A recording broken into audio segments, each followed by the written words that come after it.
Fala pessoal, tudo bem? Tava orando aqui, Deus me deu uma palavra bem forte até. Tô meio desarrumado, eu não dou muita bola pra isso. Mas olha só, é, essa palavra vai falar um pouquinho do governo de Deus, tá? Mas é bem pouco assim, falar sobre o governo de Deus, né? Sobre o governo de Jesus. Abrange muitas coisas, então não tenho tempo aqui pra falar bastante. Mas algumas coisas já dá pra gente entender através do que eu tenho recebido, creio eu. E eu quero dividir com vocês, tá bom? Olha, preste atenção nisso, que é importante. Gênesis 37:5 diz assim, olha: E aconteceu que José teve um sonho e contou-os a seus irmãos. Por isso passaram a odiá-lo ainda mais. Agora, olha que interessante. Nós, quando escutamos a história de José do Egito, né, nós gostamos de nos comparar. Bom, dentro desse comparativismo, tá? Às vezes pode acontecer muitos equívocos, tá? Primeiro que José era filho de Jacó, nós não somos.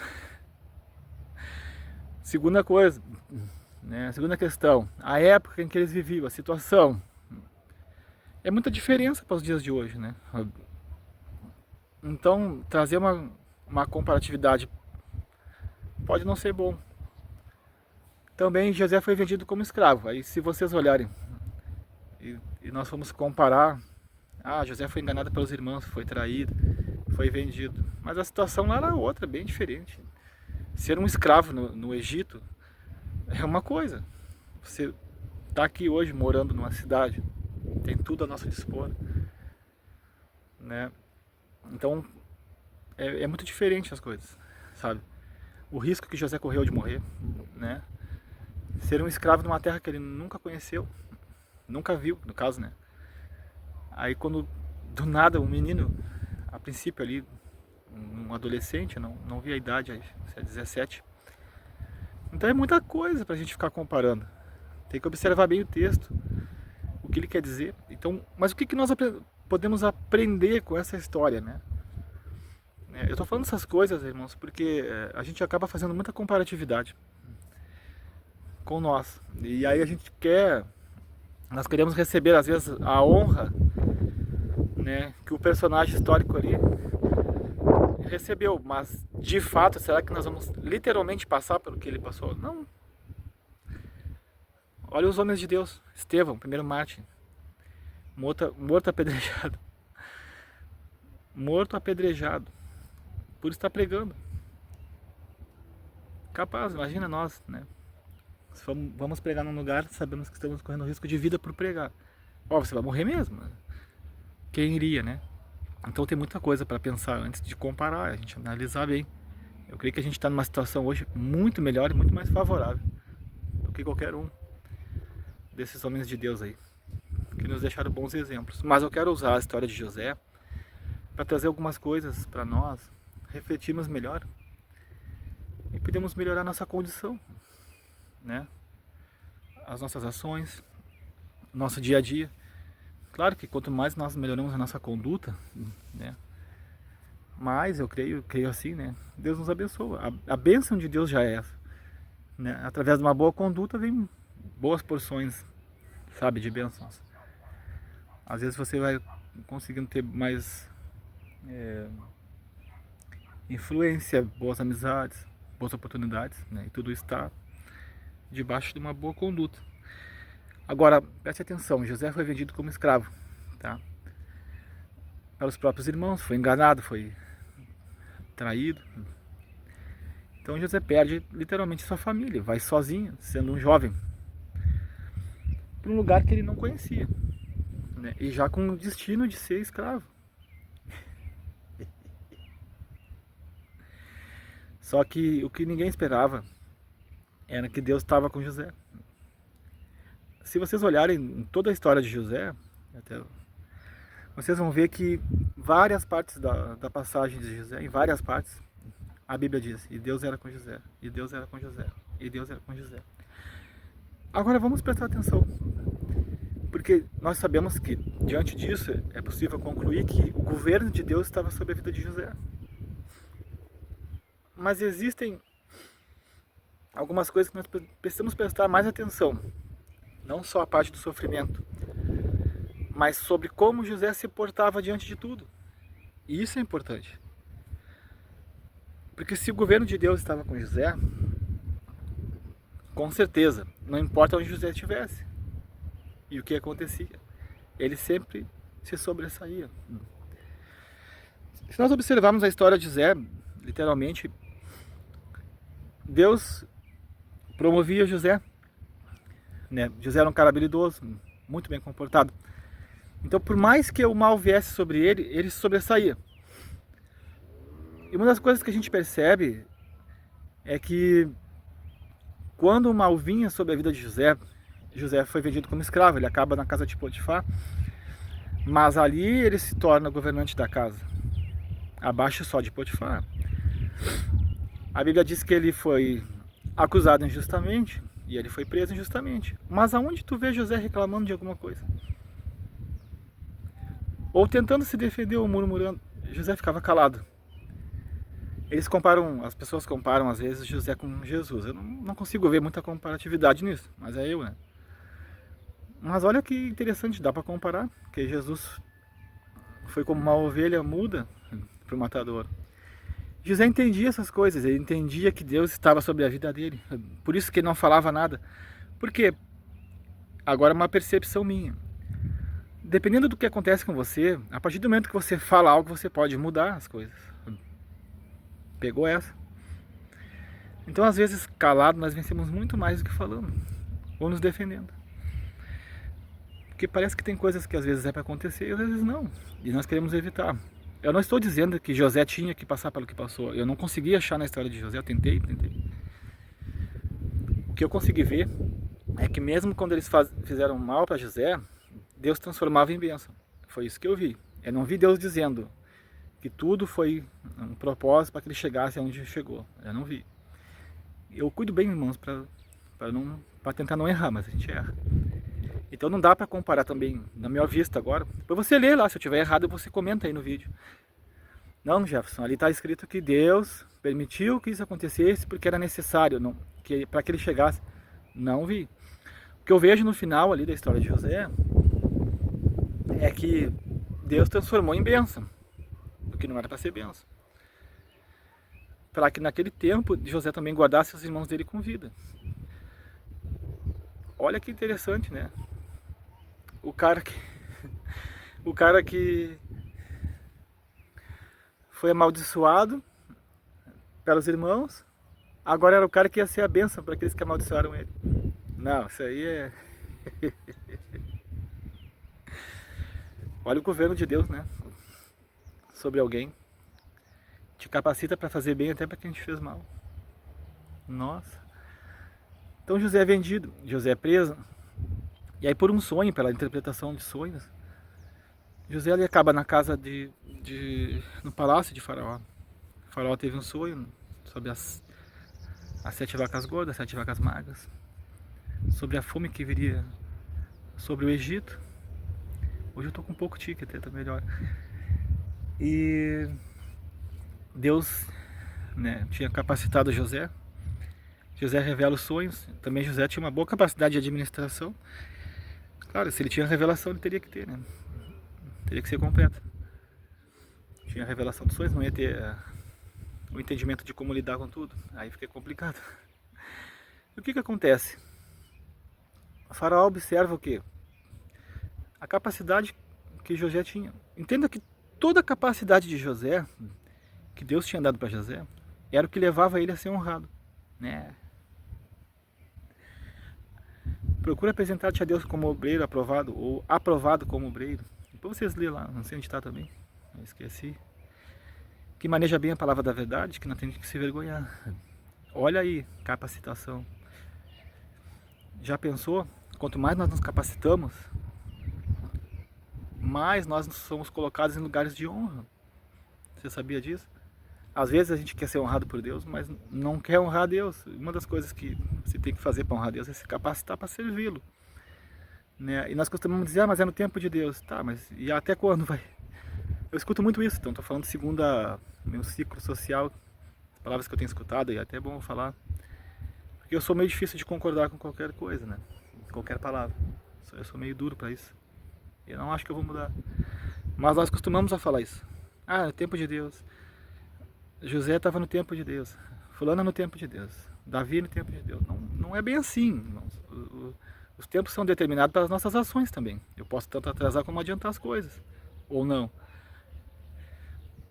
Os homens lá no Egito, lá, depois de José, saíram do Egito. Ficaram 40 anos.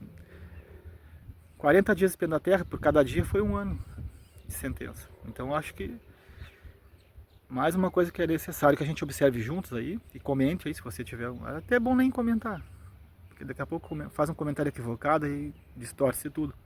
Mas eu quero dar essas orientações. Tem o tempo de Deus para as coisas? Tem, mas nós precisamos andar no tempo de Deus corretamente. Eu creio que quanto mais eu me capacito, né, mais rápido e mais perto eu estou do que Deus tem para mim. Acabou. Tá resolvido. Bom, vamos lá. Governo de Deus sobre José. Capacitou José para tudo. Governo de Deus sobre a vida de José fez com que ele soubesse o que fazer e o que não fazer diante de cada situação, o que falar e o que não falar.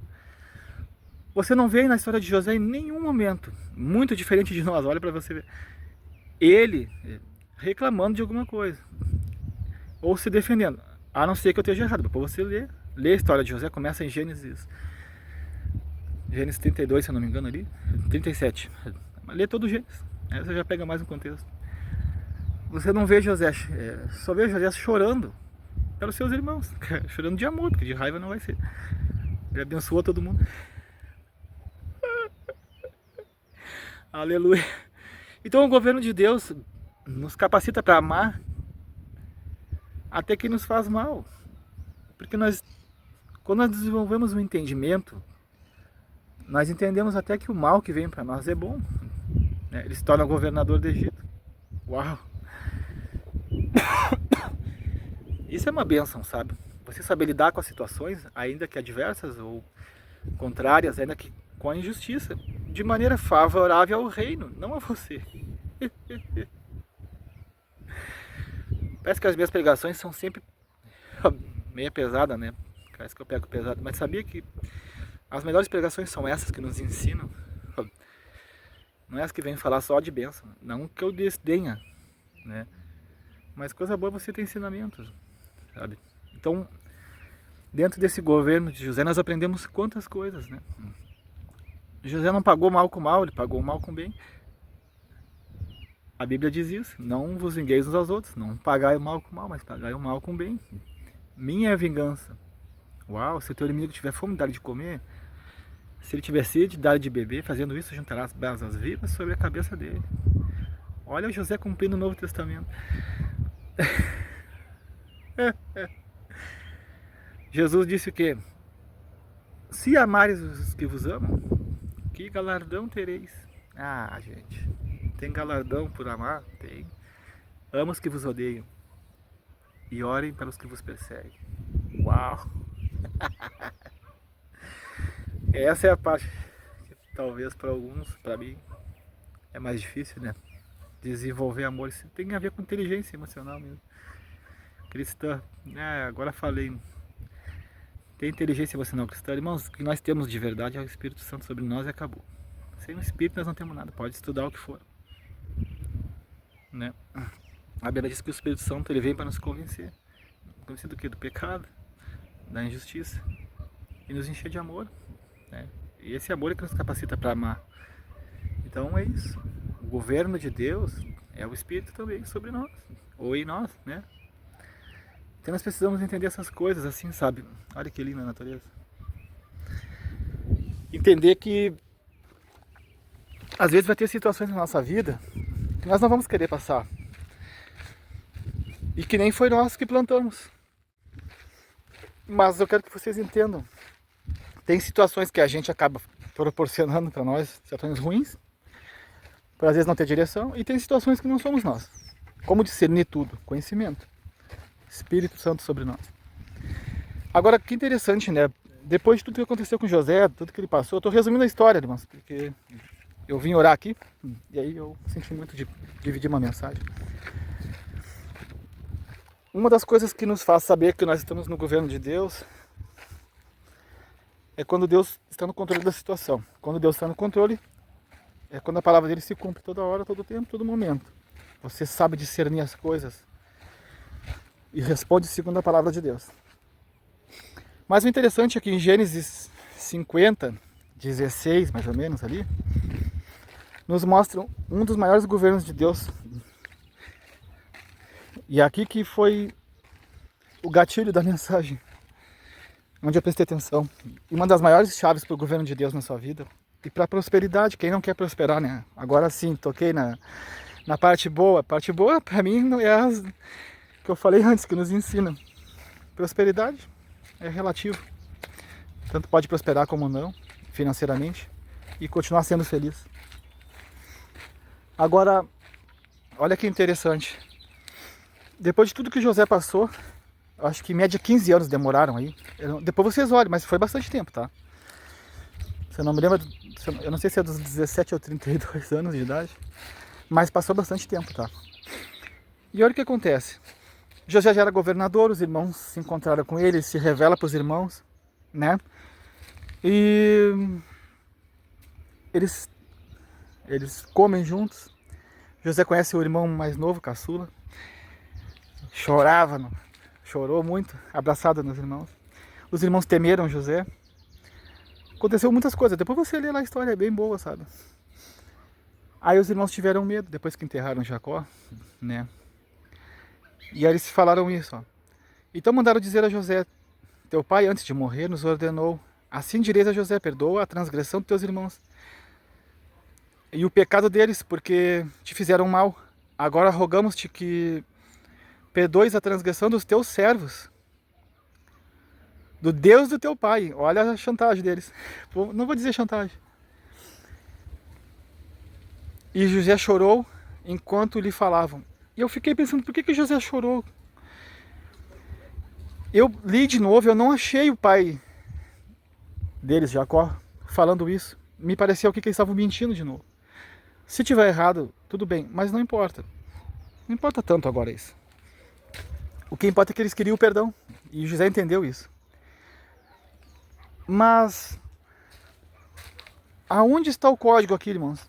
Vou usar a palavra código para ativar o gatilho de vocês, o gatilho mental aí. Aonde está o código aqui do governo de Deus que eu queria falar? Porque eu não falei muito da história dele toda, né? Eu queria só trazer esses. Já deu 18 minutos. Aonde está o código aqui? E eu vou falar para vocês, um dos maiores códigos que vocês podem pegar para a vida de vocês. Eu não gostaria de falar código, mas um dos maiores entendimentos que a gente deve ter hoje. E esse é um entendimento muito bom sobre o governo de Deus e nós. É Gênesis 50, 19. Mas eu vou ler o 18. Depois disso, seus irmãos também prostraram-se diante dele e disseram: seremos teus escravos. O sonho que José tinha é que ele tinha molhos de trigo. Ele atava molhos de trigo. E os seus irmãos também. E os molhos de trigo dos seus irmãos se curvaram diante do molho dele. E aí eles entenderam que José seria governador deles. Anos depois, José se torna governador do Egito e governador dos seus irmãos. Aquilo que para eles era uma ofensa se tornou uma realidade. Eles tiveram que se curvar e se curvaram. Se curvaram diante do irmão, que eles fizeram mal. E eles mesmos declararam: seremos teus escravos. Se a tradução está correta, é outra história. Mas que importa isso agora? E José dá uma resposta que mostra a excelência do governo de Deus sobre alguém. E aqui você vai entender algumas coisas sobre a sua vida e quando o governo de Deus está sobre você ou não. Porque quando o governo de Deus está sobre alguém, é Deus quem governa. A palavra se manifesta, é a palavra. Você conhece a palavra e acontece algo, você vai lembrar da palavra e vai fazer com que ela se cumpra. A Bíblia diz em Hebreus que a palavra de Deus é viva e eficaz. É viva, sim, e eficaz. Ela acontece, mas ela vive dentro de nós, acontece através de nós também, e em nós. E José responde assim, olha. E José lhes respondeu, não temais. Agora estava correndo risco de vida, porque o pai já tinha morrido. Eles pensaram, José certamente vai se vingar. E José diz, não temais. E aqui vem uma das palavras mais chaves que eu já li. Por acaso estou eu no lugar de Deus? Gente, José em nenhum momento da vida dele tomou o lugar de Deus. Tudo que aconteceu na vida de José, José agia conforme o governo de Deus, não conforme a sua vontade. Certamente planejastes mal contra mim, porém Deus transformou em bem. Aqui está outro código, para fazer que se vê neste dia, ou seja, conservar muita gente com vida. Que lindo isso, irmãos. Que lindo isso. José perdoa os irmãos, ajuda os irmãos. Ele toma posse de um bom pedaço de território, se vocês olharem, né? A unção que estava sobre José também foi sobre um grande território, sobre todo o Egito, não sobre um espaço pequeno. Olha a unção do nome de Deus, né? O governo de Deus sobre alguém. Agora o que ele diz mais embaixo? Agora não tem mais, sustentarei a vós e a vossos filhos. Assim ele os colocou e lhes falou ao seu coração. Opa, eu li errado. Assim ele os consolou. Não, olha isso, gente. Isso é governo de Deus. Ele podia ter se aproveitado, sabe? Não, vou fazer eles pagar para eles aprender, ou vou dar um gelinho neles. Toda vez que a gente faz alguma coisa que não está na palavra, irmãos, não é governo de Deus. Eu lembro, vou dar um testemunho bem rápido, que às vezes eu praticava algumas coisas erradas e as pessoas, de alguma maneira, sempre reagiam, mas contra o que está escrito. Nunca deu certo. Sabe quando alguém faz mal para você e diz, não, fez mal, mas eu vou fazer tal coisa que é para ele aprender. Desculpa, mas se tiver escrito, tudo bem, senão... José sustenta toda a sua família, se torna governador do Egito. A Bíblia diz que houve paz no Egito. Jacó abençoou o faraó. Todo o Egito foi abençoado e numa época de fome, onde era para ter acontecido muitas coisas, muitas tragédias, o reino de Deus estava estabelecido através de um homem. Havia provisão para todo o Egito. Ah, vocês não estão prontos. Que nem diz o apóstolo. Agora eu te pergunto uma coisa. Será que o governo de Deus está sobre nós? Está sobre nossas igrejas? Sobre a nossa cidade? Sobre a nossa terra? Fica essa dica aí. Eu acho que era bom nós refletirmos juntos aí. Um abraço, que Deus abençoe. Eu tenho que trabalhar. Valeu, pessoal.